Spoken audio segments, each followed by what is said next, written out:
on foreign oil, isn't Canada foreign, and the sulfur used from their oil is toxic? That's not necessarily related directly to her position on the pipeline. I'm not quite sure what that is, but I do know that in general her view is that we need to reduce our dependence on foreign oil, and she understands that's important.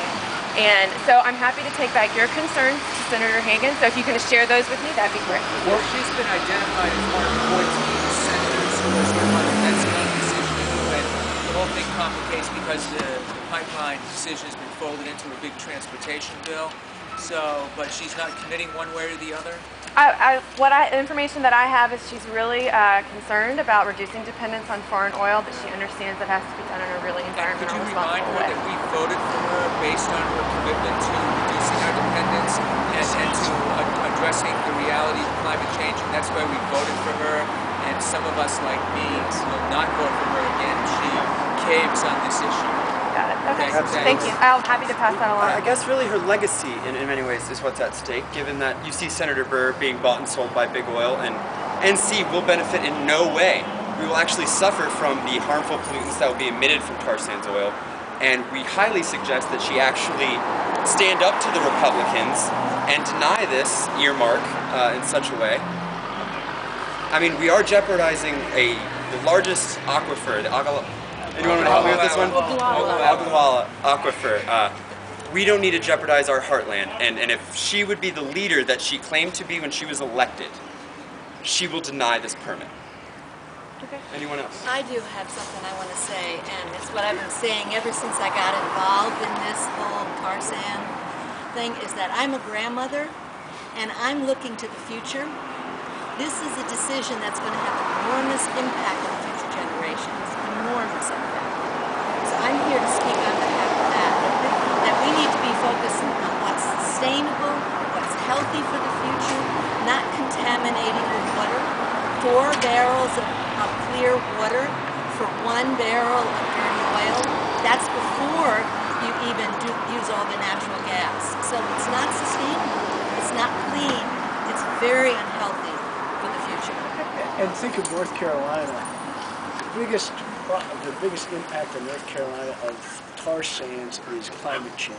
Yep. It's the coast, yes. and that sort of thing. It's sea level rise. It's all of that. James Hansen, the foremost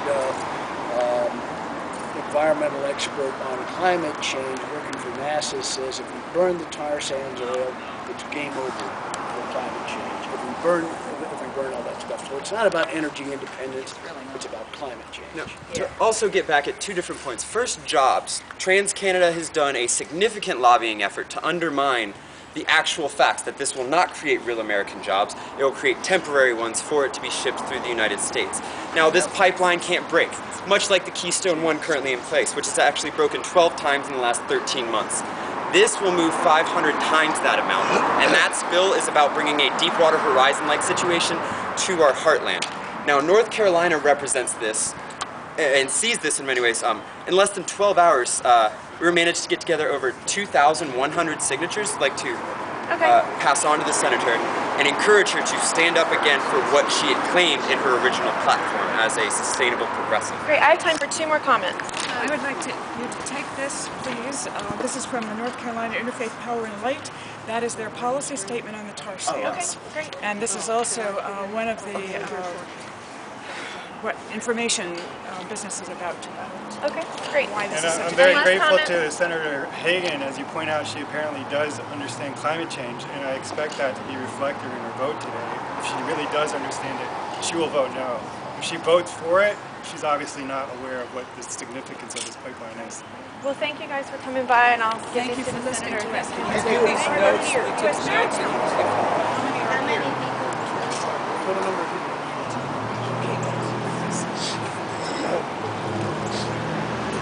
You guys are welcome to make comments on our website. We have a form on the right-hand side of our page.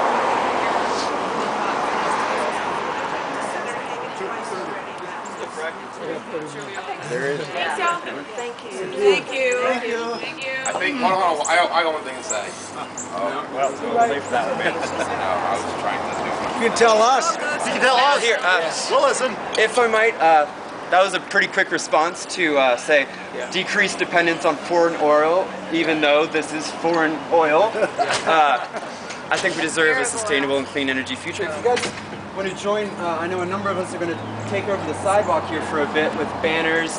We have more than enough area to make signs. Get a few really good images of all of us out here taking kind of the street side and pass that on to 350.org. Post it all over her website. Because if she didn't see it, let's show it to her. Okay, that's where it needs to go. And what is her website? Is there an address that you're just Oh, it's her. Her Facebook is a great one to go through because I know they check that regularly. But her actual senator website, where you can submit through the US.gov. Just Google it. We'll send out around an email today with our listserv. We can also flood her office with phone calls.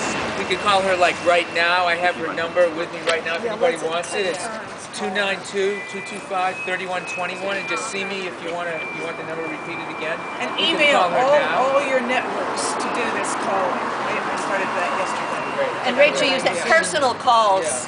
Personal calls. Yeah. And ask when you call, ask whoever you talk to, what is her position, and ask them to call you back or email you back and tell you what she did.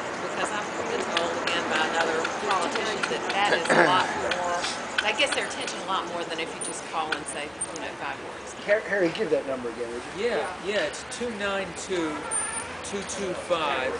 202. You sure it's 202? Okay, excuse me, 202. Oops, sorry. 225-3121.